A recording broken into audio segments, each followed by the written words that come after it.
From the Presidential Palace, Manila, Dateline Malacañang.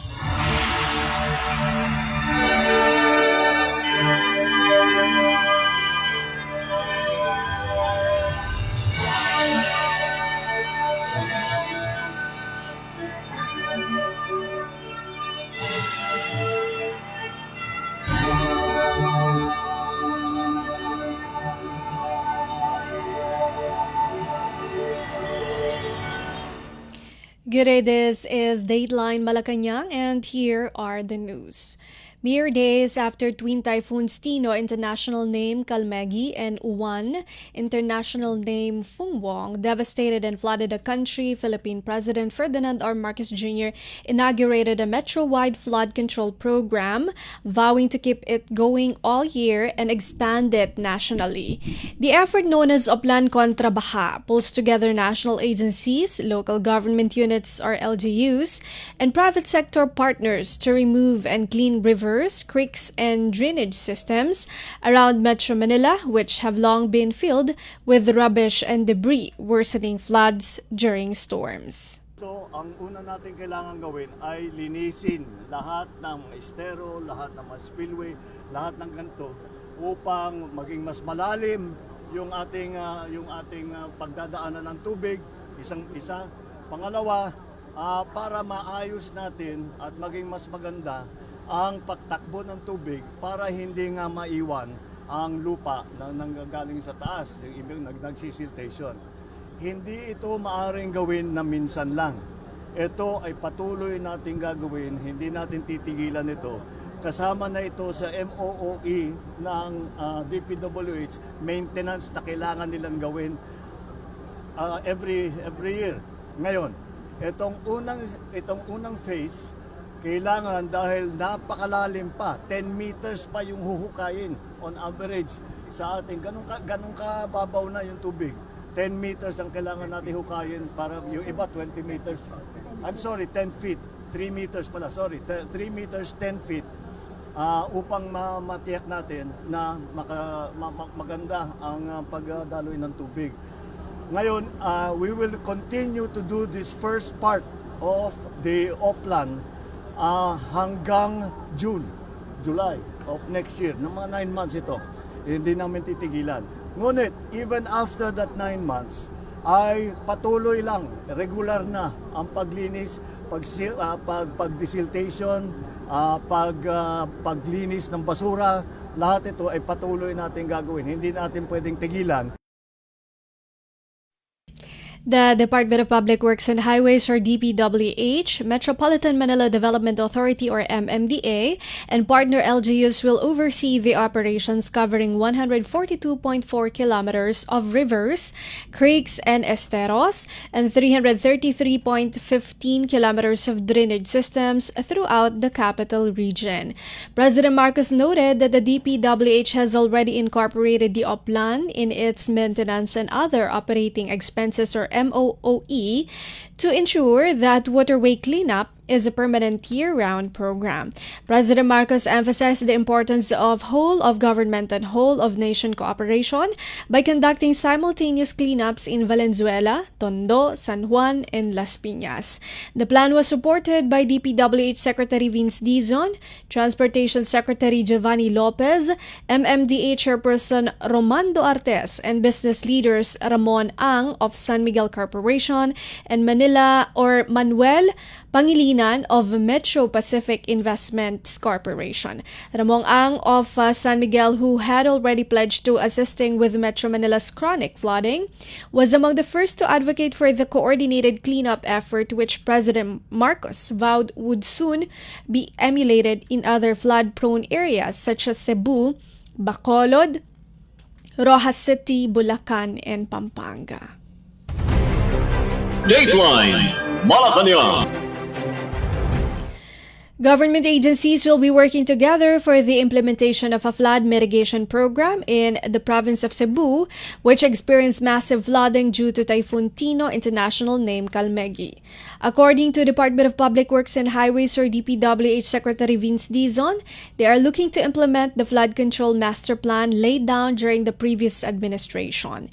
He said they will also consult former DPWH Secretary Rogelio Singson and several other government agencies on the program, which is in line with Philippine President Ferdinand R. Marcos Jr.'s order for the immediate and correct implementation of a flood mitigation project in Cebu to prevent a repeat of severe flooding.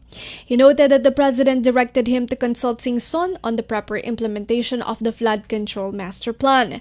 The DPWH chief explained that there is no need to change the master plan because it already contains all the steps and directions for its proper implementation.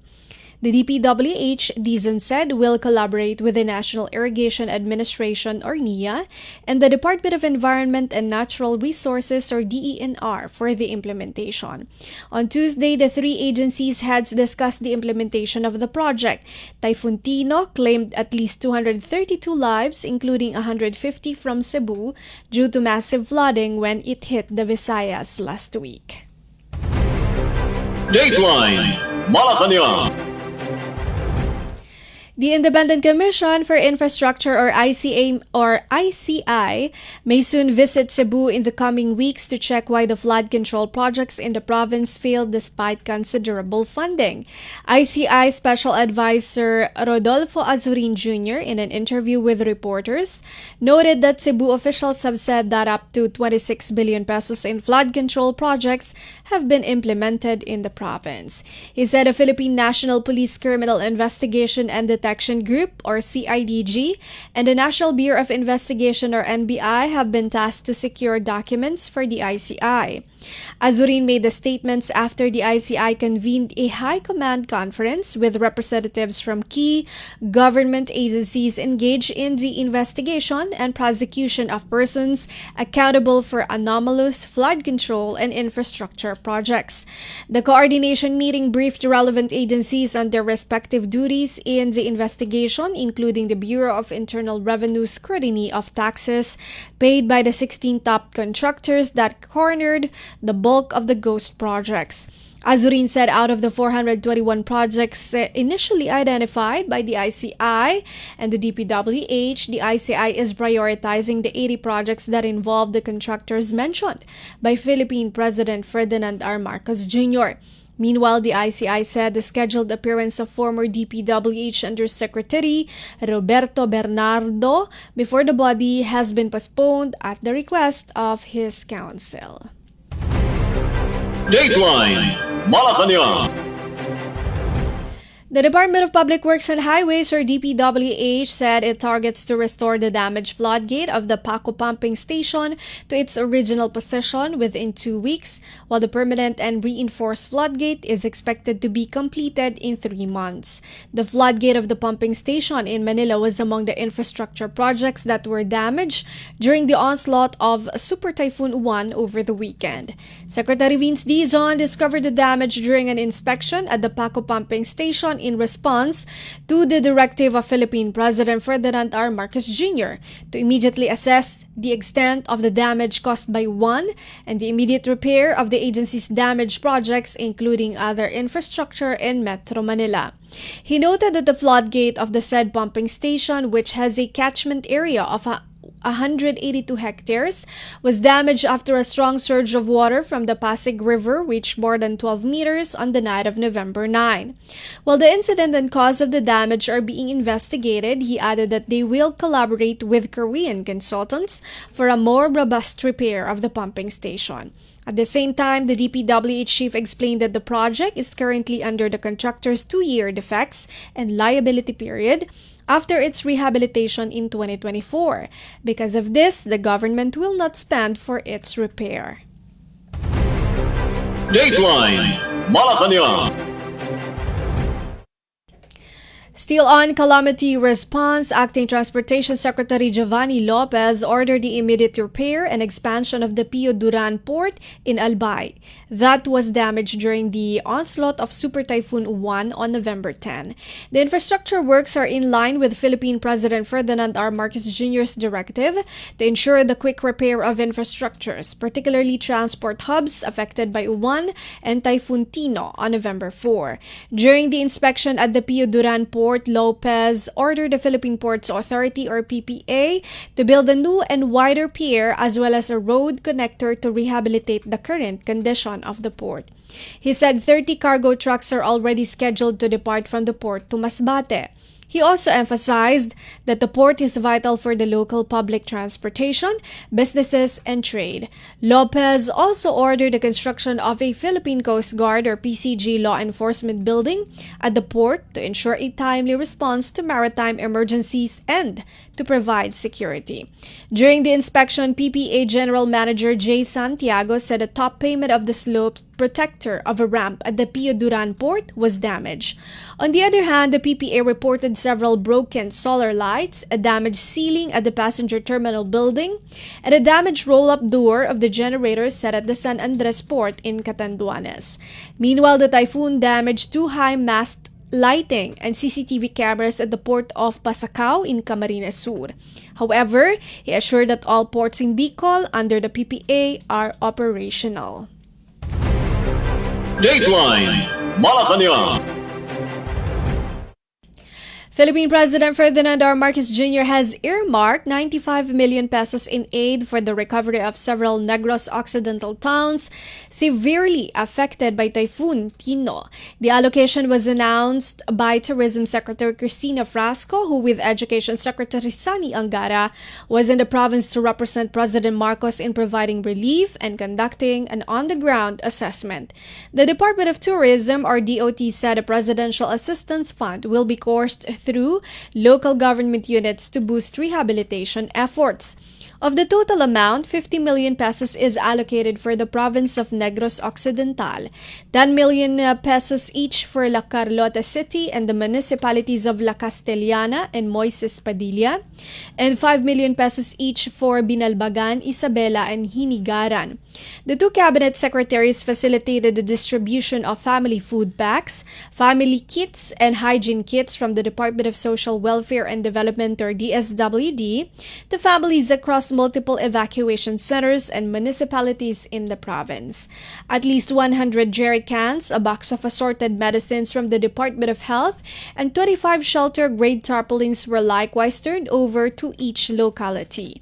In addition, the two officials visited residential areas and hard-hit infrastructure sites such as the collapsed Buhangin River Wipeout Bridge in La Castellana to determine the extent of the typhoon's damage and identify possible areas for government assistance. The DOT said the national government is also aligning with the local officials the status of ongoing repair efforts, specifically in the Biao Spillway in Binalbagan, a key access to other barangays and a tourism road. Among the sites inspected by the officials was Jose Pepito Montilla Garcia Sr. National High School, which sustained ceiling-high flood and damage to learning supplies and properties. Dateline Malacañang. A total of 17.85 billion pesos has been released under the National Disaster Risk Reduction and Management Fund, or NDRRMF, in line with Philippine President Ferdinand R. Marcos Jr.'s directive to ensure aid for calamity victims. Of the total, about 13.96 billion pesos has been released under the Quick Response Fund or QRF as of November 10, according to the Department of Finance. The NDRRMF is appropriated annually and the QRF is part of this to provide key government agencies standby fund for rehabilitation and recovery of disaster-hit communities. The DOF said the last QRF released to date amounted to 1.68 billion pesos and was made this month to aid relief and rehabilitation measures in areas affected by Typhoon Tino, international name Kalmegi, and Super Typhoon Uwan, international name Fung Wong. Also, the Department of Social Welfare and Development will also receive 631.3 million pesos to provide family food packs, non-food essentials, relief goods, and emergency cash transfers to 58,962 families. The Philippine Coast Guard will receive 53.1 million pesos to improve its relief, rehabilitation, and search and rescue operations in calamity-stricken areas. Aside from the NDRRMF, Recto said calamity aid is also provided by various government-owned and controlled corporations such as the Land Bank of the Philippines, which provided a total of 5.8 million pesos worth cash assistance to local governments in Cebu to help victims of the recent earthquake, and Government Service Insurance System and the Social Security System through the Emergency and Calamity Loans, and the Home Development Mutual Fund through calamity loans and insurance claims for affected housing loan borrowers. Dateline Malacañang. The Department of Social Welfare and Development, or DSWD, is prioritizing the distribution of monetary aid under the Emergency Cash Transfer, or ECT, program to families whose homes sustained significant damage from the recent typhoon. DSWD Secretary Rex Gatchalian gave the assurance during his visit to Aurora Province, where he met with local officials at the provincial conference in Baler to discuss the distribution of ECT and other needed assistance in the aftermath of Super Typhoon Uwan, international name Phuong Buong. He told the mayors that Philippine President Ferdinand R. Marcos Jr. has always emphasized the significance of cash assistance in helping Filipinos recover and rebuild their lives. Under the ECT program, beneficiaries with partially damaged houses will receive 5,000 pesos, while those with totally damaged houses will receive 10,000 pesos. Social workers from the Municipal Social Welfare and Development Office will assess the extent of the damage to determine the amount to be provided. Gatchalian clarified that this cash aid is intended as partial assistance and that additional support may still be given. Among those who attended the meeting were Governor Isidro Galban, Representative Romel Angara of Aurora's Salon District, and the SWD officials led by Undersecretary Diana Rose Cahipe, Assistant Secretary Irene Dumlao of the Disaster Response and Management Group, and Assistant Secretary Paul Ledesma of the Office for Special Concerns. Gatchalian later visited Barangay Gupa in Dipaculao to assess the extent of damage caused by the super typhoon.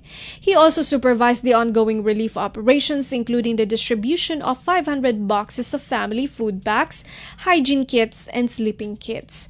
The DSWD chief personally distributed food packs and hot meals from the DSWD's mobile kitchen while taking time to check on the well-being of residents. To date, more than 29,000 food packs have been distributed to various barangays in the ongoing relief efforts.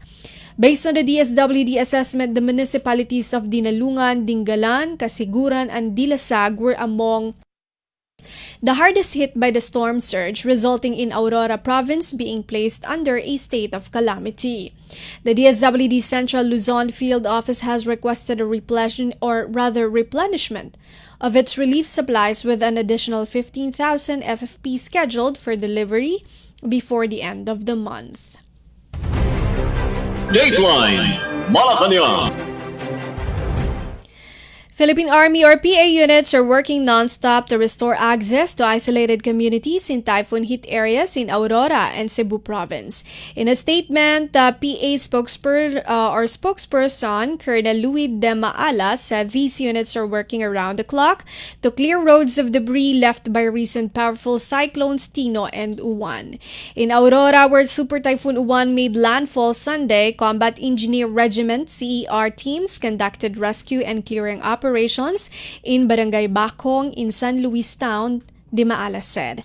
Meanwhile, the 53rd Engineer Brigade deployed teams to assist in the clearing rehabilitation efforts in Liloan, one of the towns heavily damaged by floods during the height of Typhoon Tino's onslaught in Cebu last week. The death toll from Super Typhoon Uwan had increased to 27 based on the latest Office of Civil Defense report released Wednesday. On the other hand, death toll from Typhoon Tino is at 232 according to the latest tally from the National Disaster Risk Reduction and Management Council. Dateline Malacañang. Budget Secretary Amena Pangandaman led the delivery of relief assistance and inspected the damaged infrastructure in the municipalities of Tubahon and Loreto in Dinagat Islands. Pangandaman spearheaded the relief and recovery operations in sad towns which were hard hit by Typhoon Tino, international name Calmegi, in line with Philippine President Ferdinand R. Marcos Jr.'s directive to ensure the swift recovery of disaster-stricken areas in the country. She led the distribution of around 2,600 family food packs and 250 tents from the Department of Social Welfare and Development, or DSWD, as well as 397 non-food family packs from the Office of Civil Defense, or OCD. Pangandaman also turned over 5 Starlink internet units from the Department of Information and Communications Technology, or DICT, to help provide reliable internet connectivity to affected residents. She was joined by representatives from the DSWD, the ICT, OCD, along with local officials led by Governor Nilo Demery Jr. Also present during the distribution of assistance to calamity victims were Budget Undersecretaries Wilford Will Wong and Goddess Hope Libiran. Pangandaman also assessed the extent of infrastructure damage in Dinagat Islands, which has been placed under a state of calamity following the destruction caused by Tino. Around 680 houses in Tubahon were destroyed, while Basilisa 25%, Libho 8%, and San Jose 8% also suffered significant damage. Based on the assessment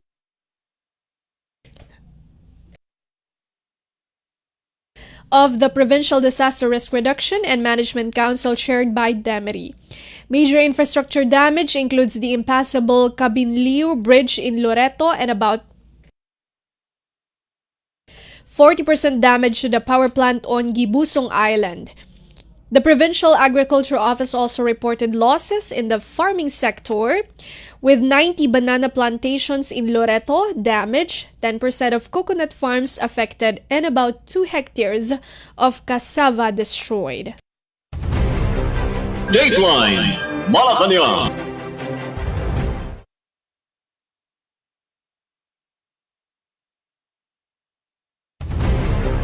Dateline Malacañang. In other news, Philippine President Ferdinand R. Marcos Jr. has appointed Finance Undersecretary Charlito Martin Mendoza as the new Commissioner of the Bureau of Internal Revenue, or BIR. Presidential Communications Office Acting Secretary Dave Gomez confirmed Mendoza's latest appointment. Mendoza replaced BIR Chief Romeo Lumagi Jr., who served the agency for 3 years. Gomez did not disclose the reason for Lumagi's exit. Before his new role, Mendoza served as Undersecretary for the Revenue Operations Group, or ROG, under the Department of Finance, or DOF, where he oversaw the operations of BIR and Bureau of Customs, or BOC, to help the government meet its annual revenue collection targets. From July 2019 to October 2022, Mendoza also worked as District Collector for the BOC Port of Cebu, where he led the port to achieve record-breaking revenue collection and significant border protection milestones. Under his leadership, the Port of Cebu became the first customs collection district to have its main port and all supports ISO 9001:2015 certified. Before joining the government, Mendoza had a thriving legal career, working as a founding partner of the Palafox Patriarca Romero and Mendoza law firm, and an associate lawyer at the Angara Abelio Concepcion Regala and Cruz Law Offices, Acra Law, and the Suarez and Narvasa law firm. He also served as a law professor and a pre-bar and mandatory continuing legal education lecturer. Mendoza placed third in the 2004 Philippine Bar exam after earning his Bachelor of Laws degree from San Beda University. He is also a licensed geodetic engineer, having earned a degree in geodetic engineering from the University of the Philippines. Dateline Malacañang. And that is all for today's Dateline Malacañang for Radyo Pilipinas World Service. This has been Bea Gaza de Guzman. from the Presidential Palace, Manila. Dateline Malacañang.